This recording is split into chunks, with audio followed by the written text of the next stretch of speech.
is enough, and it's time for a change. Are you ready? It is Sunday, and you're listening to the Sunday Segue Wrestling Podcast. Give me a hell yeah! If you can Boom, yeah. With Kinny, Killa. Hey yo! We're in the big D tonight, baby, and we are live! Woo! I'm the gal them sugar shoe. The best there is, the best there was, and the best there ever will be! Cause that's the bottom line! The Stone Cold Simpson!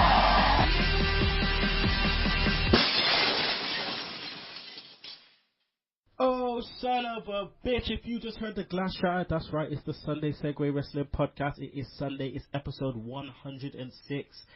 And we're here, right on TRN and the United Podcast Network, and I am the man of the hour, too sweet to be sour, the one man with no Instagram, Kinny Killa. Now, as usual, I should have Sugs on the show.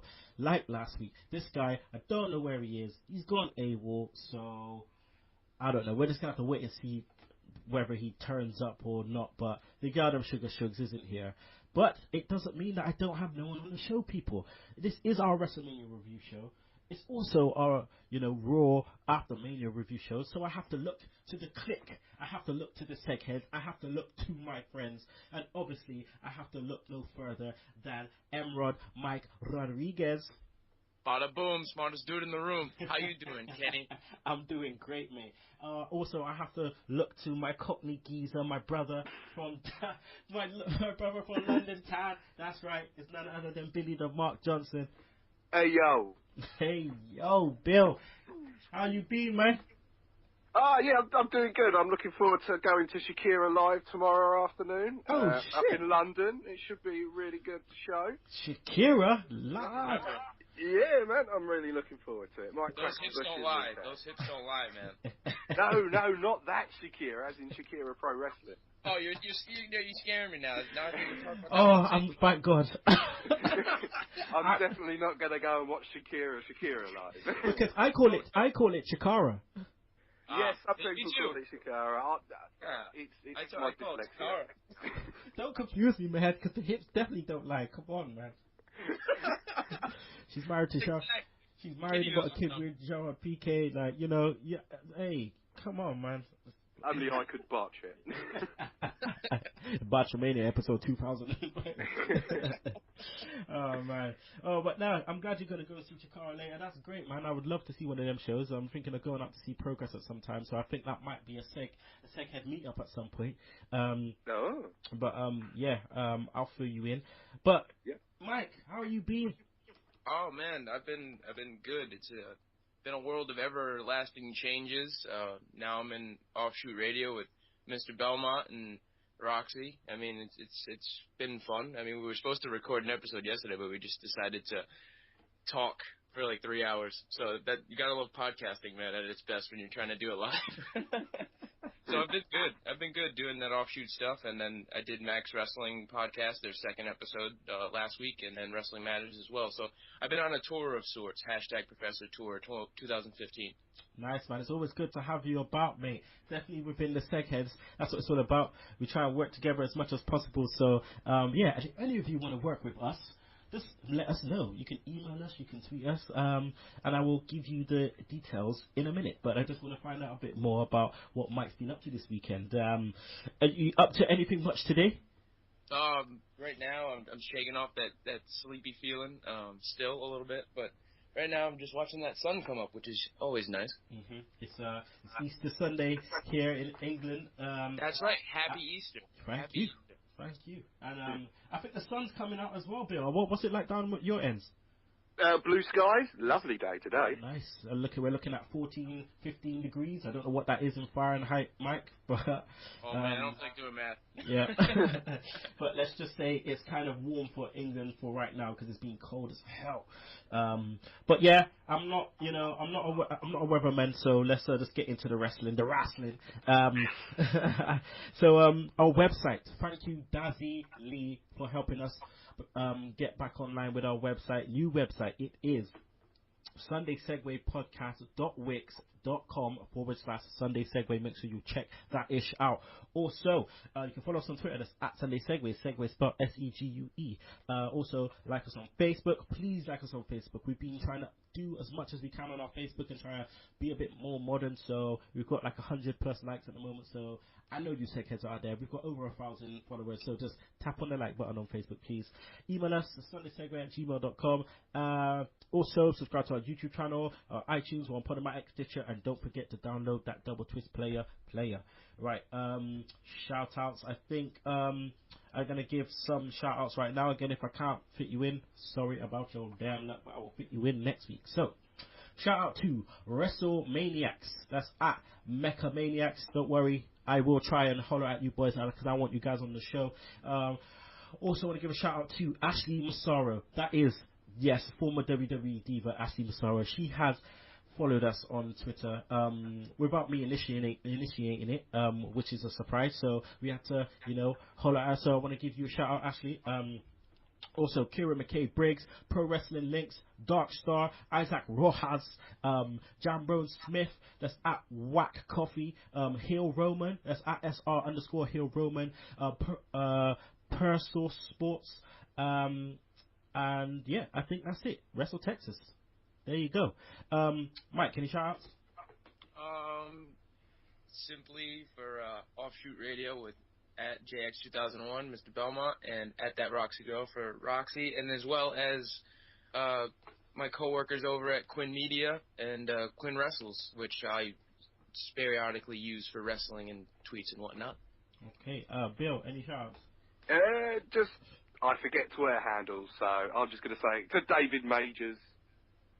David Majors, there you go. Right, I want to give a shout out to our partners in crime, Max Wrestling magazine. Make sure you check them out. New issue coming out tomorrow. maxwrestling.wix.com/Max Wrestling.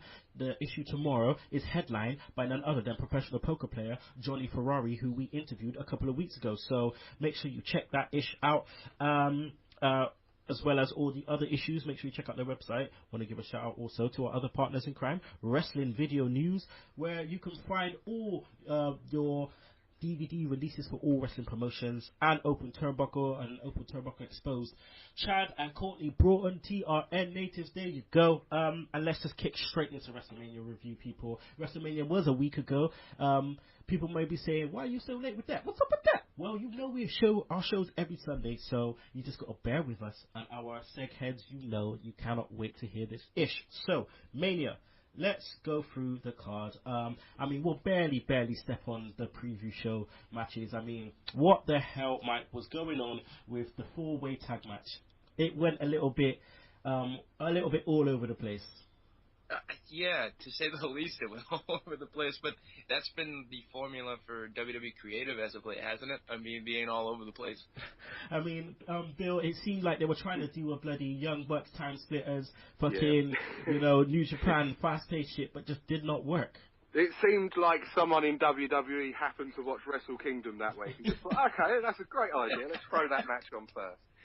Man, there was a few good spots, man. There was a few good spots in there, but it just was a bit all over the place. But Cesaro and Tyson Kidd took it down as they should have. Then we get the Andre the Giant Memorial Battle Royal, which is always a tongue twister. People said it should have been on the main show, but they didn't have enough time, yada yada yada. But it was there. We all know it was tailor made for Mizdow now, didn't we, Mike? Yeah, this was honestly my biggest gripe with the show before it actually started. As soon as I saw Mizdow lose, I was just like, you're going to have the big show. Have the big show win the Andre the Giant Memorial Battle Royal. Yeah, that's a tongue twister, you're right. But it's like, it's 2015, not 1995. This guy doesn't need to be put over. Mizdow had his win written all over. I actually predicted it, and then I was pissed when he obviously lost. Yeah, and it's just weird. Bill, they could have had. They had Hideo in there. He won the Battle Royal, access. They had Hideo in there. Mm-hmm. Just imagine this, okay? The Memorial Battle Royal is meant to mean something, I suppose, to someone. It's meant to be put on, used for someone to kind of gain a rub from it. Why not have Hideo in there? Fucking GTS someone, dash them out and win. Could you imagine the crowd? The crowd would have obviously ate it up. But to be perfectly honest, it didn't really matter, did it? It was just the Andre Giant Memorial Battle Royal, and I don't think anyone really cared about it that much, and I think really that Mizdow, as much as everyone wanted to see him win it, it didn't really do a lot for Cesaro last year, so maybe he's better off not winning it. Yeah, true. I hear you with that one. Alright, so that was the pre-show. Nothing else much happened apart from J&J Security bucking up with the Stooges, which was just a little bit funny. But other than that, we go straight onto the show. We started off with the IC title, the IC title ladder match, which we had R-Truth, Dolph Ziggler, Daniel Bryan, Wade Barrett, Stardust, Luke Harper, all in there. Now the match itself, Bill, I thought it was a good match.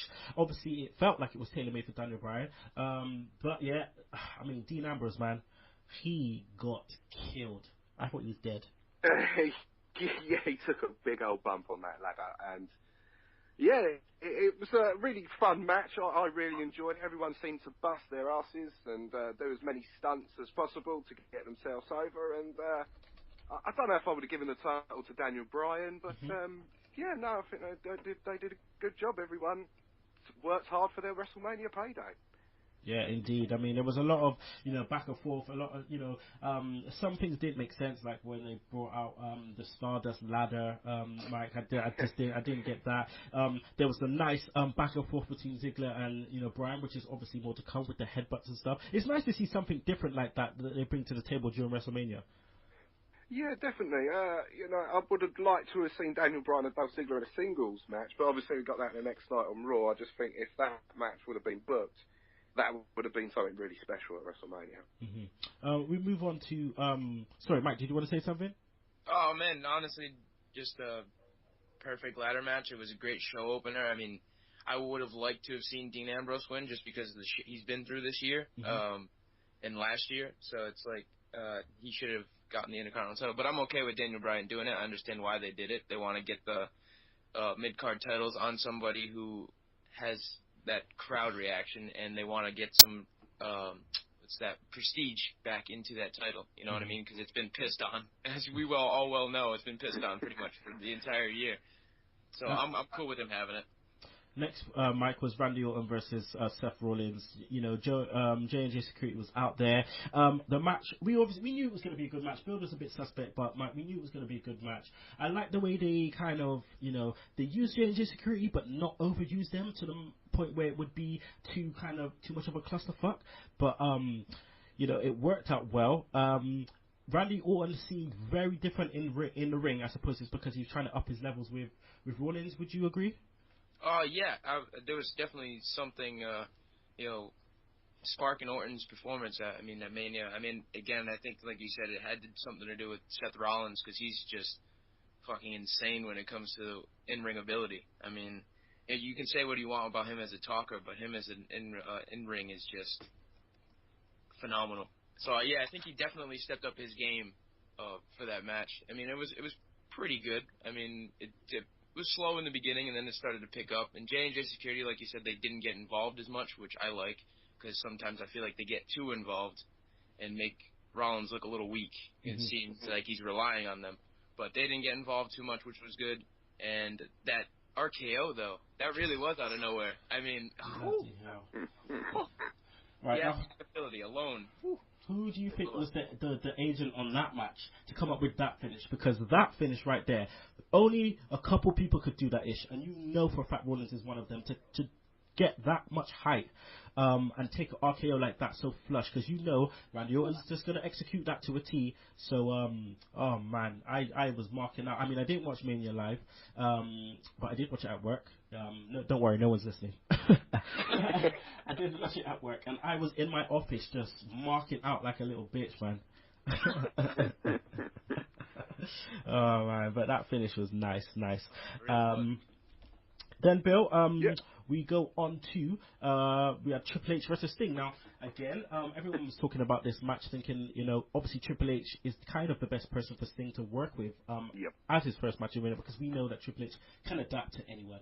But was you ready for all the shenanigans that took place? Because I was surprised as a motherfucker. Well, obviously it didn't make much sense, but I was just marking out massively for, obviously, DX, NWO at ringside. First time ever, you're going to see those two teams go up against it. But I also got a little bit annoyed with all the commentary references, especially with the finish. And JBL says, "Oh, we've won the war again." It's like, come on, guys, get over it. It was 16 years ago that the war was technically over. So just move on, forget about it. Yeah, it was, like I said, a fun match. I was just totally marking out throughout all of it. And then when I watched it back, I sort of was like, okay, yeah, it wasn't the best. If that run-in didn't happen, then I don't think it would have gone down as memorable as it was. I mean, the way it was laid out was laid out for massive pops. I mean, you had Sting going in there. He bust a drop kick, Mike, in like 5 seconds. I was like, wait, Sting's doing a drop kick. Like, hey, man, hold on. He still got it, man. He may be 56 years old, but he can still go. I mean, I've watched him in TNA for the decade that WWE likes me to think he was nowhere. He was in TNA, doing his thing, in his prime still. You know what I mean? So I'm not surprised he could drop that drop kick, man. Yeah, and then obviously, like you said, we had DX coming out, Billy Gunn sprinting down like with his bloody peroxide pushback flying in the air, fucking getting his ass handed to you by Sting, and then you hear NWO coming down. These guys walking like fucking tortoises, walking so slowly because obviously Kevin Nash probably can't walk more than all of them have got dodgy knees, yeah, didn't they? On the way down to the ring. So that was funny. And wait a minute, Scott Hall took a back body drop. Are you mad? I was surprised more than anything. I'm just surprised. What I'm not surprised is that WWE didn't flash DDP Yoga on the screen as that happened. Like, this is why it happened. This is why he took this bump. DDP Yoga saved my life. There you go. Man. But yeah, Triple H won. Were you surprised, Mike? To say the least, yeah. I mean, if you're they've been toting this 14 years, yada yada yada. Sting hasn't been there. He's never had that WrestleMania moment or that WrestleMania match. You put him in there against Triple H. I get it, to hold his own, to make the match bearable. But to have Sting lose, it makes no sense to me, to be honest. I mean, you can't have the guy's first WrestleMania and lose after 14 years of not having that spot. I felt kind of cheated, and I felt like he got cheated out of a win. Triple H didn't need it. Sting just could have gotten it and retired, and that was it. But no, they gave him the loss instead. I don't understand it. Probably still won't. I mean, we'll just skeet over AJ and Paige defeating the Bellas. Normal Raw Divas match. Now, Bill, let's get on to Cena versus Rusev. Now, what an entrance by Rusev, looking like Rocky IV, Lana like Bridget Nielsen walking down to the ring. They played the Russian national anthem. The guy was in a tank. Enzo Amore was what the hell, like Big Cass driving the tank, like everyone was there. Everyone was out there. Spectacular, obviously, WrestleMania moment entrance. Shame about the match, it wasn't that exciting, but, Rusev has proven to me over the last year that he's certainly more than a Vladimir Kozlov rip-off. He carried his own against Cena in there, and obviously that entrance, you can't top the entrance. I think that's what it was more than anything. The entrance was so good that the match was just going to be secondary to it. Yeah, I mean, there was certain things that was going on that I didn't really make sense. Like, why did Lana throw a shoe? What was that? Like, yeah, that made no sense to me either. Just like throw it in for no one seemed to stop it. It didn't seem to distract anyone, and then maybe John Cena forgot what he was supposed to do next. I don't know, do I? So. Like, do a fucking Sherry, man, and pick the fucking shoe up and lay someone in the head with it. Do a Sherry, man.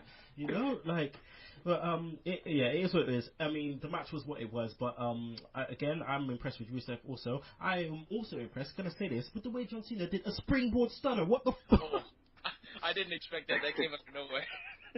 It looked a bit dodgy, though. It did. I think maybe he was meant to catch him or something, I don't know, but he sold it well. But yeah, Cena wins. Again, maybe a bit of a surprise, maybe not. I thought with the way that they're maybe trying to work with Rusev, that, he could be a bit of a heel monster, but I suppose they're going to continue to do that. But Cena is the United States champion. Now we have Daniel Bryan and, Cena now having the secondary titles. But we'll talk more about that in Raw. Taker versus Bray Wyatt. Taker comes out. He looks good, but still looks old. Just the entrance, Bray Wyatt entrance, Scarecrows, kind of cool. Undertaker comes back. What do you reckon about the way the match was laid out, Mike? It seemed a bit weird. First of all, it was still daylight, so it took away that aura from the Fireflies thing that everyone does with their cell phones and everything. So that took away from it a little bit from me. But the way they had it, basically, it was just Bray. Bray was the one that was building this all up, and Taker just happens to show up at Mania. That they basically had Bray do everything. So it felt a bit weird in that aspect where Undertaker for the first time wasn't involved in any build-up at all. It was just Bray on his own. As for the match itself, I mean, I thought it was all right.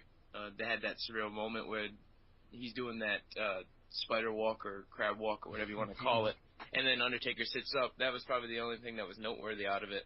I mean, and the entrance from Bray was pretty cool too with the Scarecrows, but I didn't agree with the result of the match. I mean, Bray for the second WrestleMania in a row basically gets built up all the way to Mania and then put back down to earth again. At first it was the Wall, aka John Cena, and now it's Undertaker, 50 years old. I mean, I don't get it. I don't. This is going to be a theme for everything for this Mania show, is where it's going to be suspect winners for me. What was your take, Bill? Because obviously, like we were just saying, like Bray Wyatt, I think he may have needed the rub, because you could have gone along with the story for WrestleMania 32 with Taker on an actual losing streak, and us wondering whether he can actually win. Yeah, it was John Pollock that originally sold me on the idea of John Cena, Undertaker going in to his last WrestleMania next year on a losing streak. I thought, well, that'll save it after they fucked it all up last year. Sorry, my language.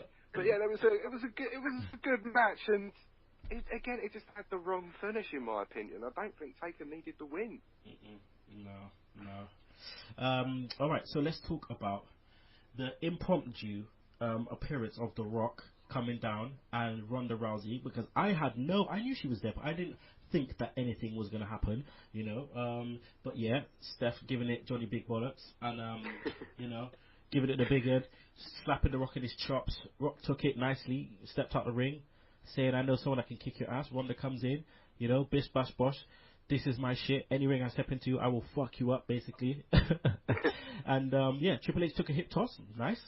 And she took an underhook arm bar thing, which I thought was decent. And what was your thoughts, Bill, when you saw this hit go down? I really enjoyed it. I really thought Stephanie was absolutely flipping amazing here, to be perfectly honest. She really made me want to see her get her ass kicked. And when Ronda Rousey finally did kick her ass, I got to admit again, I marked out. Yeah, man. Ronda Rousey definitely surprised me, man. What about you, Mike? What was your take on the whole situation? Oh, the segment as itself, man, was fucking gold. I did not expect The Rock to be there at all. Like, legit, when the music hit, I was like, holy shit, it's The Rock. What the hell is he doing in California or whatnot? It was just like, thought it was surreal to see, them facing off again, first The Rock and Triple H. It felt like 99 again. But Stephanie handled herself really well. I mean, she's always been pretty much a good talker. I mean, I'll give her credit, being Vince's daughter, to get that level of mic skills is incredible. But having Ronda come out, man, I saw her at ringside when the show started. I didn't think she was going to do anything because, I figured they were going to put the Battle Royal. This was before it even started. I thought they were going to put the Battle Royal on the show. So I didn't think she was going to do anything. But lo and behold, The Rock has her come out. I mean, I was hoping she would throw a few punches, maybe get that armbar in on Steph. But it was nice. The only gripe I have with it was that takedown on Triple H. It's like, yeah, that's the guy that beat Sting right there. Yeah, that guy who just got taken down by Ronda Rousey. Yeah, that guy beat Sting. That's the way I looked at it the entire time. No, I feel you on that. It's all about making sense of the whole situation, and geez, man, yeah, something WWE fail to do sometimes. Right, then we had the main event of the evening. Lord of mercy. Brock Lesnar comes out, right, looking like an absolute beast. And I don't know if you felt the same, Bill, but as soon as Roman Reigns hit that ring, I did not feel like he was a main eventer. I did not feel like he felt like the right person who should be in that position. Like, it's just weird. He just felt weird being in there. Because, I mean, as soon as the bell rung, you know, he looked nervous, cut Brock. Brock just kind of lost his shit. Yeah, well, ever since he's come back, they really haven't booked him very well, have they? They've got him more under than over, to be perfectly honest. He didn't feel like a WrestleMania main eventer at all, but obviously then he put in the performance, and I think he's won a lot of people over with what he actually went out and achieved, because, to be perfectly honest, he got his ass kicked for a good 20 minutes, didn't he? Well, I mean, that was stiff. It was stiff. Very stiff. I mean, the way I see it, is that they are continuing to book Brock so nicely as a beast. As a beast, yet he's still human, so he's still taking licks and he still can be beaten. I like the way that they're doing that. The way they booked the match, Mike, it was the way they laid it out was so nice. Let this guy take a beating. Let this guy take a beating. Then, there's a glimmer of hope. There's a glimmer of hope. Just before you believe there's a glimmer of hope, F5, you're both fucked. Then look what happens. Now, did you slightly wee yourself when you saw Seth Rollins running down? No, thankfully I'm not at that age yet where I can't control my bodily functions. But man, to be honest, I expected Seth to cash in. I called it before the show. I think everybody pretty much did, because he's had that briefcase for seems like ages. But when he came running down, I legit was like, I did mark out. I was like, holy shit, oh my god, it's fucking Seth Rollins is coming with the briefcase. Finally. It's like, all right, cool. And then he comes in and turns into a triple threat match, which I thought was nice. Because, again, we never had a cash-in at Mania. This is the first time, and you don't know what to expect. And Rollins just comes in, curb stomped to Brock, which was badass, and then curb stomped to Roman, and then just boom, new WWE World Heavyweight Champion. And it's Seth Rollins, and it belongs in that guy's hands, man. He deserves it after the year he's had. And it's believable. Because of the year he's had. He's deserved it. And the way he ran away as well, I loved it. Absolutely loved it. It's like, I'm going to run away. I'm not only going to steal your interview on fucking USA Today, I'm going to steal your pyro too. Yeah. See, the cocky, dirty heel, man. That's what we miss all these years, and he's exactly that. Classic heel. Alright guys, I want to get a pay-per-view rating from you guys. Mike? Oh man, jeez. I gotta go 5. I'm gonna go 5 just for overall. 5 out of 10? Yeah. Okay, alright. Bill? I'm gonna be a little bit nicer because I think, some of the finishes earlier on in the show didn't make sense, like Seth Rollins losing to Randy Orton, but it made sense at the end of the night. And I think they kept both Roman and Brock looking strong. So I'm gonna say a 7 out of 10. Okay, like it. 7 out of 10. All right. Mike, what was your highlight of the night? My highlight of the night, let me see here. It had to be the cash-in. I mean, it had to be that cash-in, because even though I called it before the show, still seeing it actually happen was nice, because it's something that you didn't think WWE was going to do yet. But they gave it to him. That was my highlight. Okay. Bill, what was your highlight? Let's just say NWO and DX. If not, then it would have been that backstage vignette with Daniel Bryan and all the Hall of Famers doing the and Flair chopping Steamboat. Oh, that was amazing, the chop. Yeah, the Steamboat sort of like, what are you doing, Rick? Oh, man. Alright, Bill, what was your disappointment of the night? All the burials of WCW. I didn't agree with that at all. Okay, Mike? This one's a triple, man. It's Bray losing, Sting losing, and Rusev losing. Oh, and actually, no, it's a quadruple. And Big Show winning the Battle Royal. Yeah. That's all that was just, All right. Scratching, to say the least. So, let's see if you guys can come together and give me one pay-per-view MVP. Who's your shout, Mike? Oh, my pay-per-view MVP. I mean, it has to be Seth Rollins. Has to be. I mean, the guy worked earlier in the night, took the loss, and then came back strong. No pun intended. Sorry, Roman. Don't want to make you cry. He came back and cashed in and won the World Heavyweight title. So I'd say for him, he's my MVP. Okay. Do you agree, Bill? Yeah, I've got to agree. It was the show for Seth Rollins. It was his night, and they did a really good job with making the new WWE champion. There you go. Pay-per-view MVP, my man Seth Rollins. All right, let's kick it into the Raw after WrestleMania, which is normally the show where everyone kind of loses their shit because it's the, in quotations, new season of Raw. So let's see what we have to look forward to. Mike, Raw starts, with Steph and Lesnar. What do you think of this beginning? Because I thought it might have been a bit better if there was less Heyman talking and Brock just came out and took the microphone off Heyman and just started spitting some shoot shit. No, I completely agree, man. This was the one time that I actually wanted to hear Brock speak, because he looked legit pissed that he lost. I mean, but Heyman, like I said, he's fire, man. I tried to shoot a promo last week on Max Wrestling Podcast, and I know how hard it is. The promo shit's not easy, and Heyman makes it look easy. He was on fire. That crowd was on fire. Brock was just amped, like he wanted to kill somebody, and we found out obviously later in the segment he killed Michael Cole, and all was left was his shoe. R.I.P. to Cole's shoe. Oh god. Again, obviously Steph is just dynamite in this position, but it was a quick talk. I would have liked to see Brock Lesnar, but then we move on to the IC title match, Billy, which was Bryan versus Ziggler. Now, obviously, it was a really, really good match. We were happy that we saw it. Now, what do you reckon WWE's thoughts are? The future with having Bryan, having the title, because as we know, as old school guys, IC title is the workhorse title. Do you think they could do something and maybe resemble the way that New Japan are doing their IC title? It's a possibility, yeah. The thing is, it's been devalued so much over the years, and it's going to take a lot more than a Daniel Bryan title run to put the title back into everyone's eyes as a prestigious title. I just think they're going to have a tough time trying to sell that. All right. What about if he beats Honky's record? Well, obviously Honky Tonk Man is the greatest Intercontinental Champion of all time.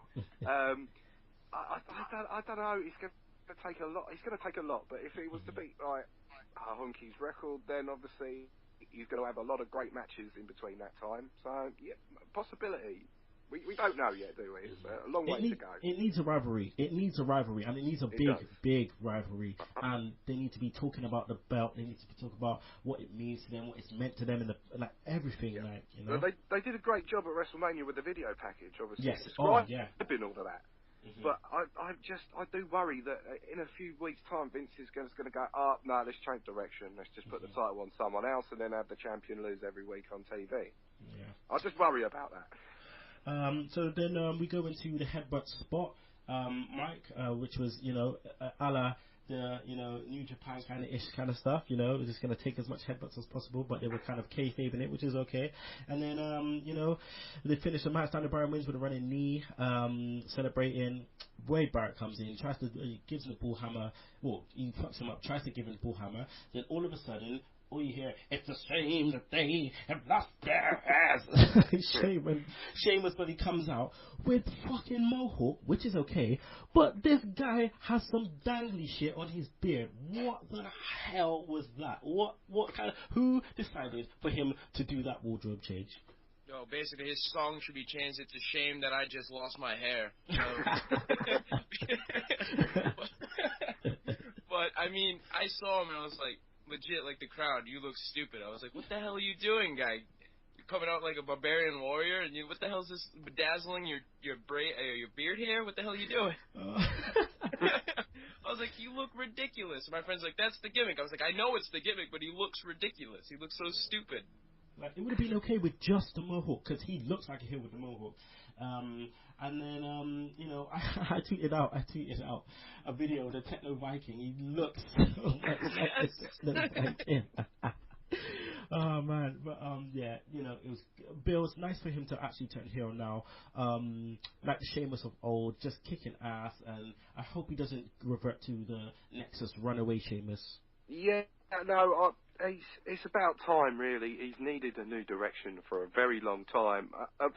And the look, the beard looks shit, I'll give it that. But, and the mohawk's all right. He's trying something different. and not a lot of people on the WWE roster are trying anything different at the minute. So, best of luck to him. Okay. Right. So we are meant to have another guest on the show. His name is Sherron Watson. It would be his debut, but as what tends to happen sometimes, the alarm doesn't go off, which is cool because I always appreciate all my American seg heads that come on the show really early. So I'm gonna say to him he can still jump in. So at some moment you may hear Sherron. It'll be nice to get him on. So yeah, we'll just wait and see what happens there. But as we do, we're just gonna carry on.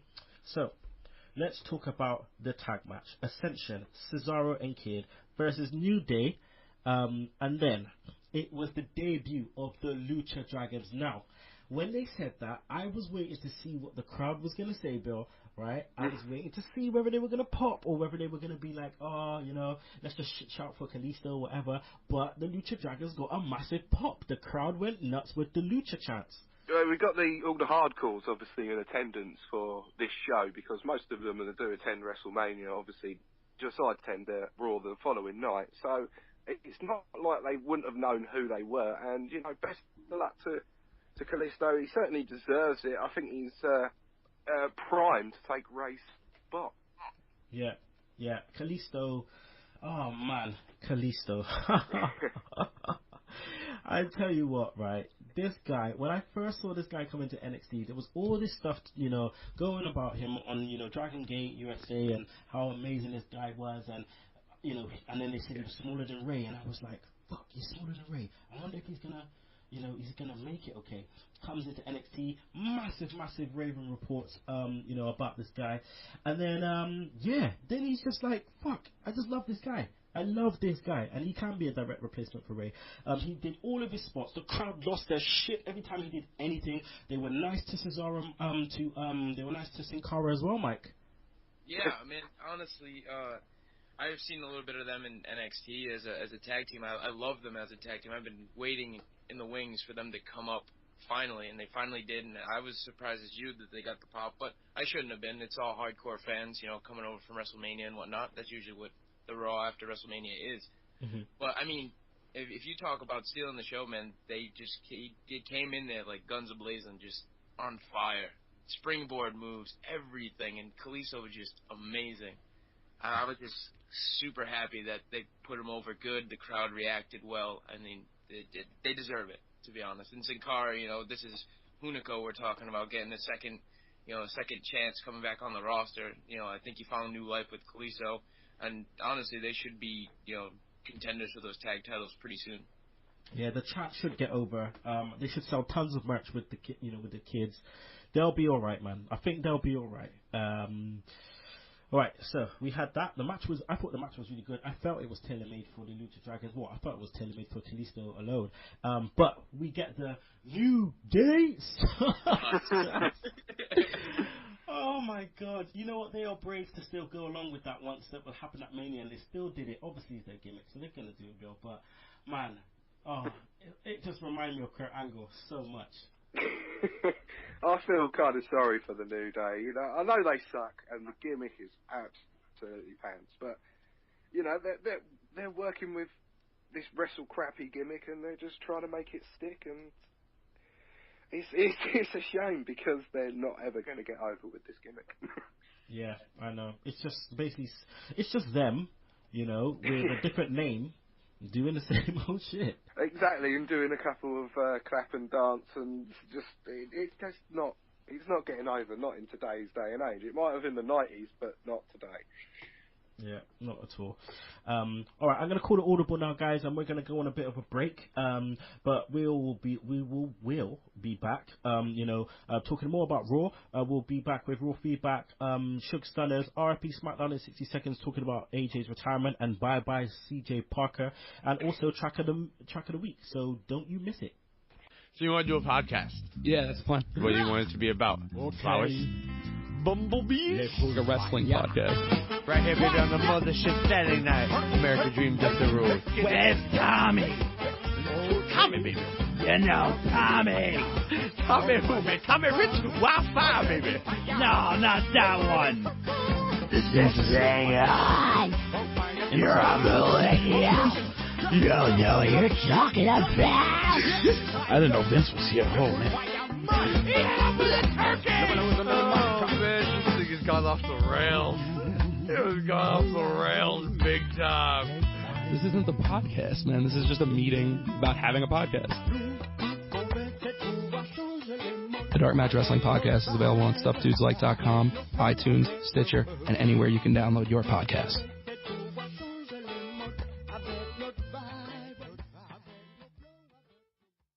We're back, people. Sunday Segue Wrestling Podcast. It's your boy Kinny Killa. No Sugs again this week. I am in the dark, so I don't know what's going down. I hope he's okay. Hope he hasn't, kind of shit in the toilet and is blown up or something. Yeah, I just hope he's okay. I don't want to be pouring liquor for my homie. We're obviously here with Billy the Mark Johnson and M-Rod Mike Rodrigues. So we should be joined shortly by Sherron Watson from America. Is going to make his debut on the show, so hopefully he'll be here soon. Right, so we're going to continue talking about Raw. So Lesnar. Now, Mike, Lesnar comes out for his impromptu match against Seth Rollins. Seth Rollins is an absolute boss. This guy comes out, and not only comes out with a fat smile on his face, not looking scared, he fucking brings it to Brock Lesnar, standing up in his face with the title like, what are you going to do? What are you going to do? Loved it.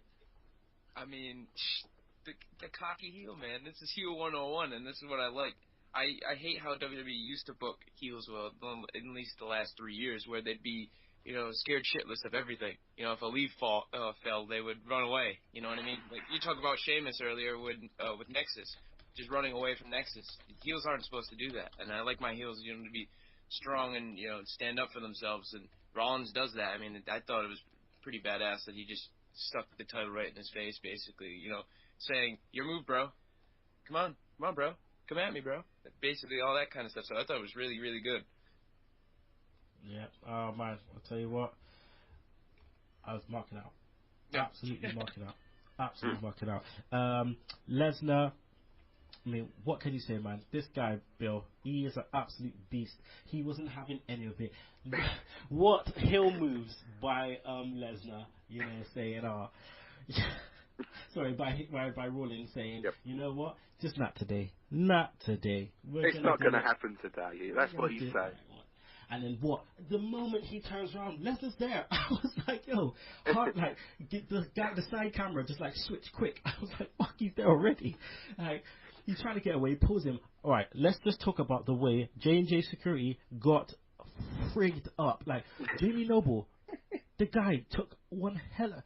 No, he got skied around. He must have some kind of mark on his chest. And, Joey Mercury, man. Jeez, he got flown. He got thrown, man.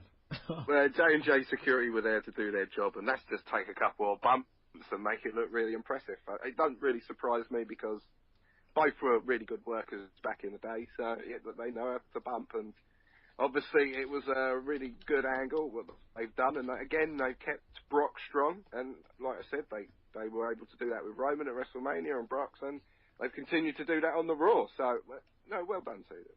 Yeah, and then after that, we got Rollins taking a suplex, landed on his feet, tried to go for Isaguri. Brock just patted it off like, what? What's that going to really do to me? You've seen how fat my head is. How the hell is that going to hurt me in any way, shape or form?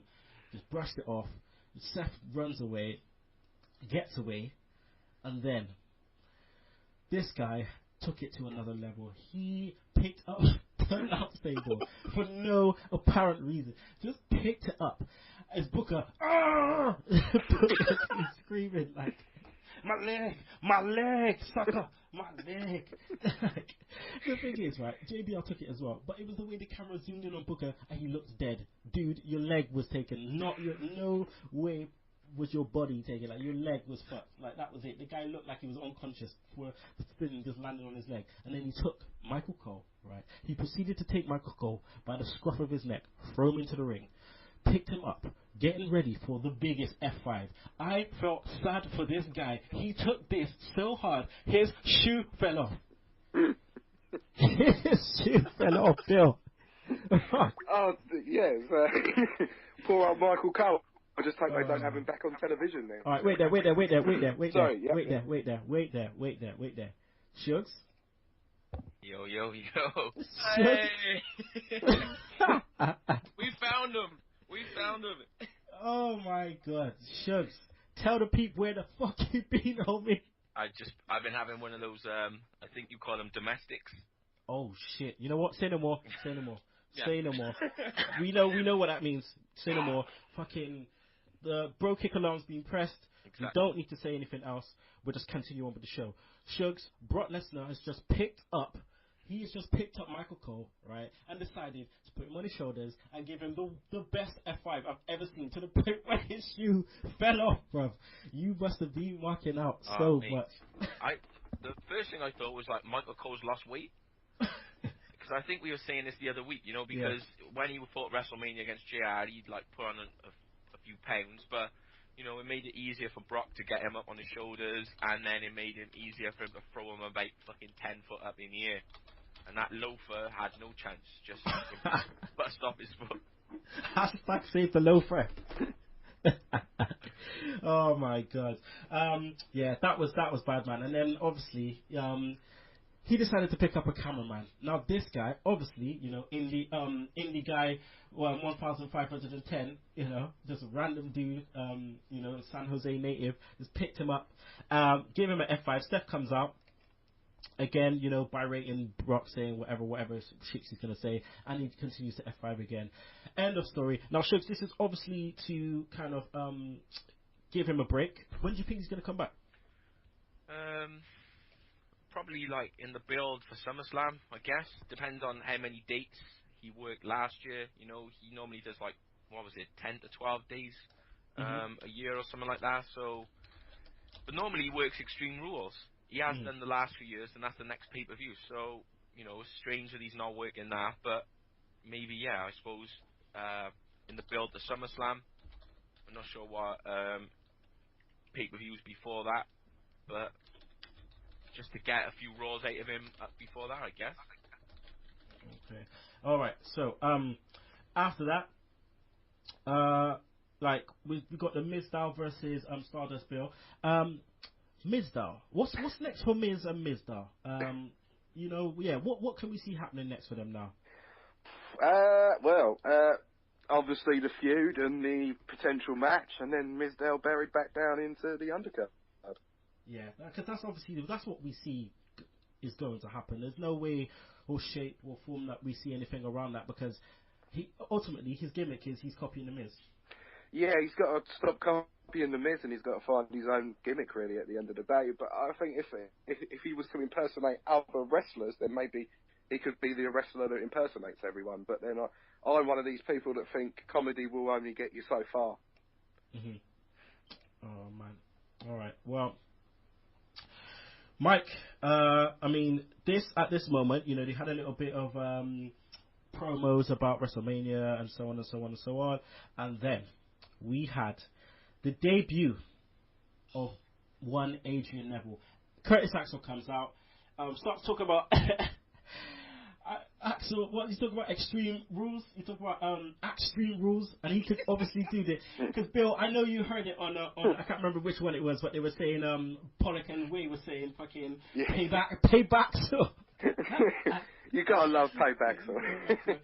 But Mike, Adrian Neville comes out. Listen, when the crowd heard the music, they lost their shit because they knew what was about to happen, and he comes out. Now, the cape, good, bad?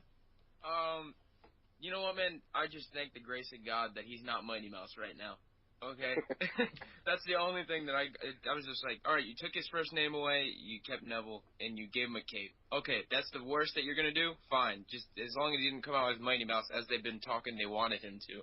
So, I was not surprised about the pop. I mean, I've been waiting for Neville, it seems like we've been waiting the entire year for the guy, to be called up. They've been talking about him for a year at least, and he finally comes up, so that pop was expected. It's, again, like I said, it's WrestleMania crowd mixed in with regular crowd and whatnot, so they're going to pop for the NXT guys because most of them watch NXT. So he came out with, I was just waiting for that red arrow, I was waiting for it. I was like, oh, I want to see it. I want to see it. And then he hits that red arrow on Curtis Axel, and then boom. So another successful NXT debut for me. I mean, I got everything I wanted out of that. I could have done without the cape, but it's the worst. If that's the worst they're gonna do, that's fine with me. Shugs, he should be able to get over, shouldn't he? He should be able to get over. Yeah, I think that just good matches, you know. Being a good wrestler will be enough to get him over, you know. I think these days it's enough, you know. But you've got to have some type of, you know, semi-decent booking to go with it. Because obviously we look at Cesaro and Kidd, you know, they're doing all right. Tyson Kidd's come up. He's a really good worker, and he's got a bit of limelight, you know. But I suppose Total Divas helping him with that. Neville's just got to get over just on his ability, because he gets on the mic, then it's going to be a big fucking shitstorm starting up then when he's like, "How are you, man?" All right. Lesnar in the main event, like. All right. So right about now, people, better late than never. He's about to enter the fray. Let me introduce to you, Sherron Watson. What you say, Sherron? Hey, how you guys doing? All good, all good. Thanks for coming on the show. I know it's a little bit late. Alarm problems, but it's all good because I appreciate all our American seg heads. So what we're gonna do is we're just talking about Raw at the moment. We're just talking about Adrian Neville's debut. Can I ask you to step away from the mic a little bit because you're a little bit too close? But we're just talking about Adrian Neville. What do you think about Adrian Neville's name change? It's just Neville now. Well, me personally, I wish they would have just kept, his full name. I kind of liked it, but I was excited to see him on Raw. You know, it's always nice to see, new talent, and he is, without question, one of the most exciting, young talent WWE has. So I'm interested to see what he has to offer. Okay. All right. Let's just talk about Byron Saxton, because obviously half the announced team, most of the announced team left. Shugs, were you surprised how they left this guy by himself?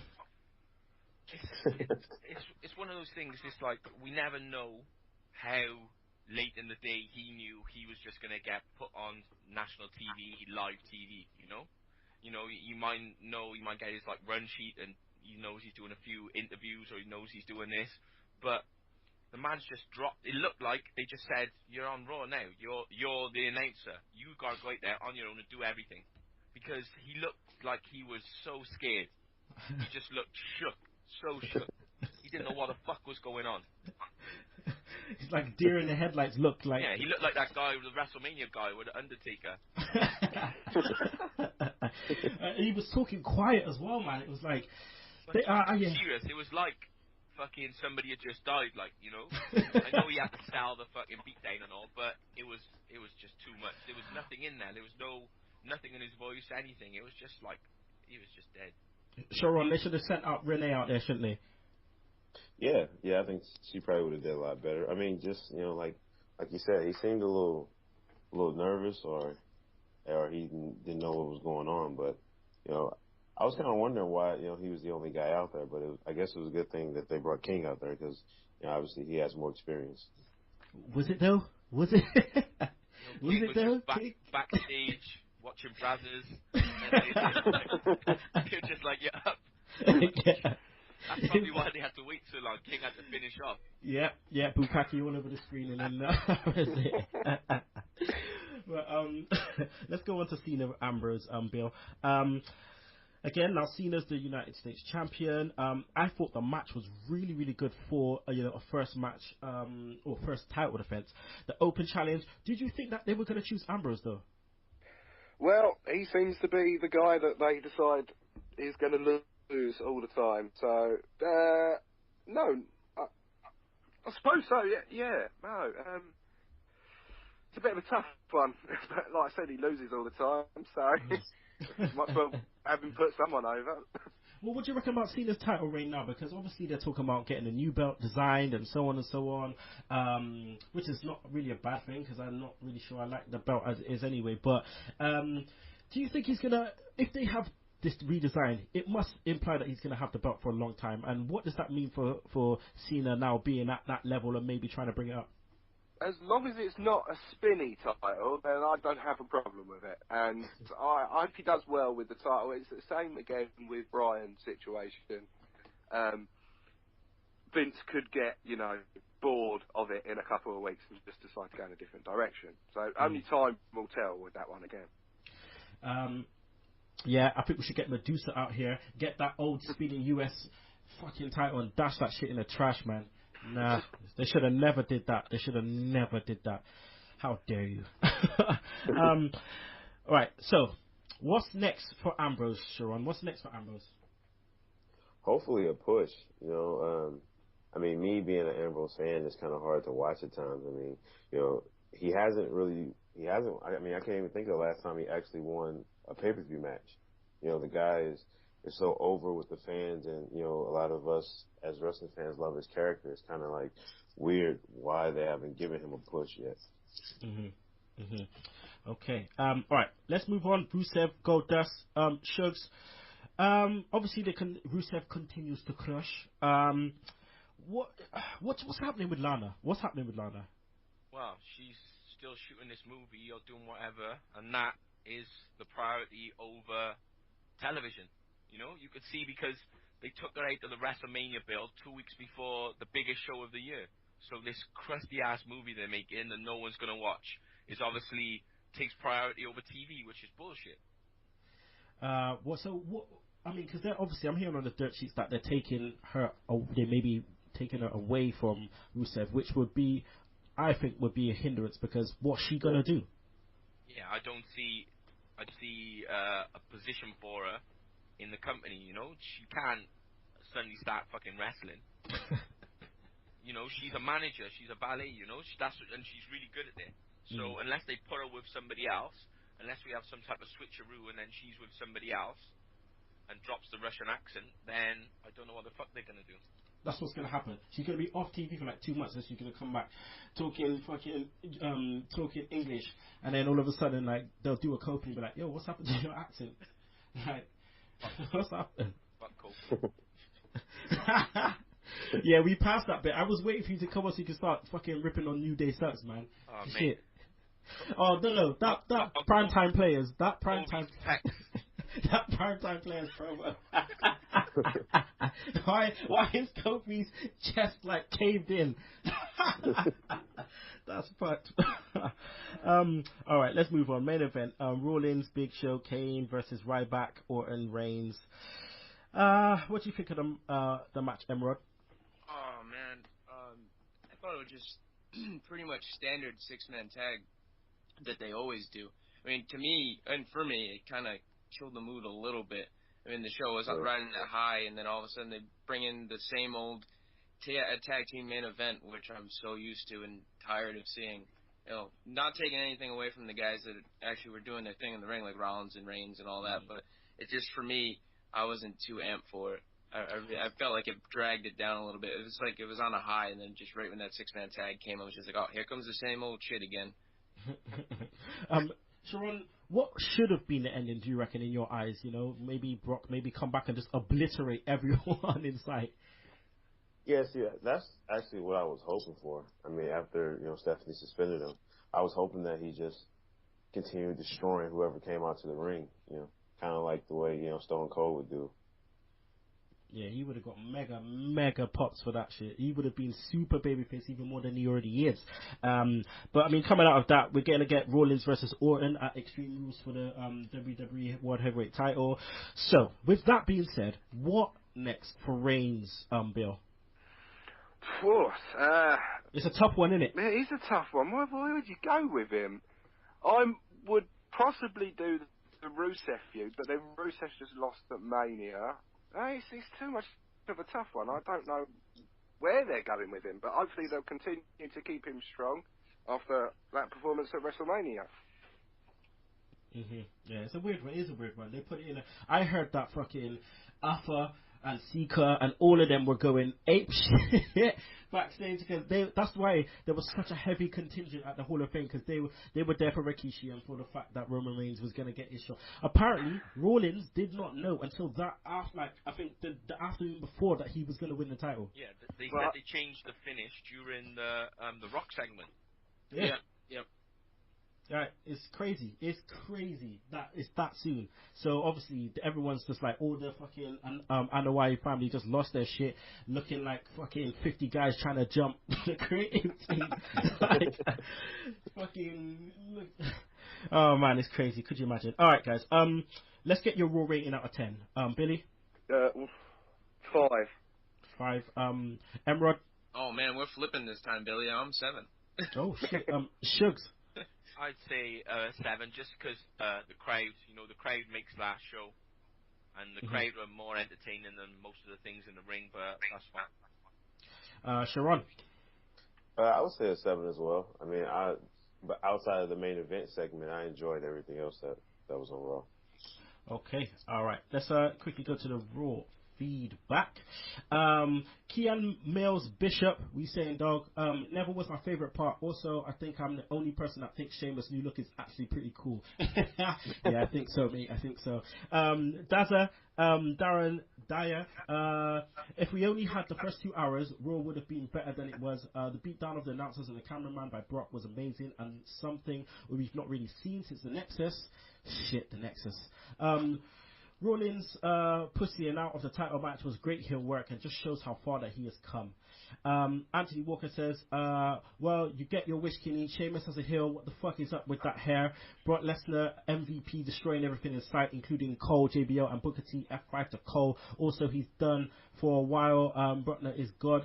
Brock Lesnar's MVP of Raw. Just a thought, what happened with Brock, who is to say Steph may not get an F5, just saying 7 out of 10 for Brock stuff. Oh, and Sting dropping Ho Dallas on the network.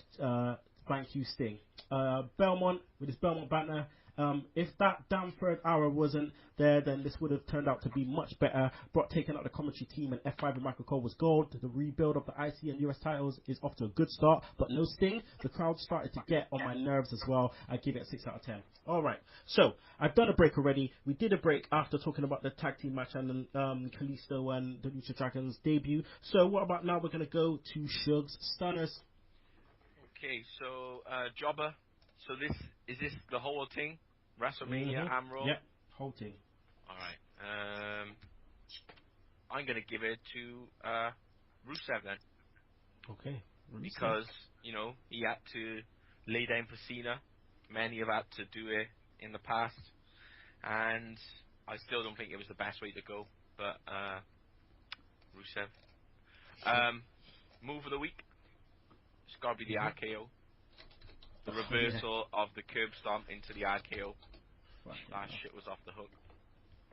And rest of the week, it's got to be mate, the architect, Seth Rollins.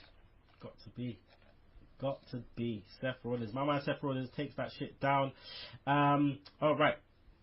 So, right by now we're going to go to RIP Smackdown in 60 seconds. Quickly, we're going to talk about AJ retiring. Shugs, your girl. She gone, dog. She gone. Well, she's probably got a bun in the oven, or she's ready to start baking. So, do your thing. She came, burned brightly, and now she's gone. She's gone. You have to take that poster down now, dog. Exactly. That's got to go. But yeah, man, she gone. It's a shame. Sherron, what's your take on her going? And what effect could it have on the Divas division and who they may bring up? As far as bringing up, hopefully it's either Sasha or Charlotte. But to talk about AJ's legacy, I mean, she was a trailblazer during her time period, in the WWE. A great wrestler, just a great talent. So she'll definitely be missed. I mean, can you guys remember she used to be the Raw GM? Yeah. Right. Like, you forget that shit. Like, she used to be the Raw GM before she went all cray-cray. But, yeah, man, shit. AJ, now you're gonna go and probably end maybe you got a bun in the oven, or I'm hearing she maybe even go into the UFC and end up getting an ass kicked by Ronda Rousey. But I digress. Emrod, bye CJ Parker. What the hell? Oh man, honestly, CJ Parker was probably one of my favorite, jobbers, if you want to call him, because he was probably the jobber of NXT. I mean, the guy was still a heck of a talent, and he put over guys gracefully. And he is the guy who broke Kevin Steen's nose, so we'll keep that. that'll be his long-lasting legacy for NXT. He broke Kevin Steen's nose. But I'm going to miss him. It seems like the roster's definitely going to miss him because I've seen tons of tweets at him. Hopefully he finds work elsewhere, and I don't think he'll have any trouble. So good luck to him and best in the future, man. I hope to see him around. He's already fighting for CCW, so they don't mess about, man. He's just on it quick time. Quick time. But yeah, I'm going to try and get an interview with him anyway. You know how I roll. As soon as they get released, come onto the show. So I'm going to try that. But yeah, that's it. That's the end of the show. We had 2 late entrants. Shugs came late, but it's all good. He made it. Sherron also, but he made it. I always appreciate my American brothers because I know how early they have to get up. But don't worry, Sherron. I will get you on again real soon, just because we need to make sure you have a proper debut on the show, brother. Let the people know where they can find you because your article that you wrote recently was really, really good. So let the people know where they can find you and your article.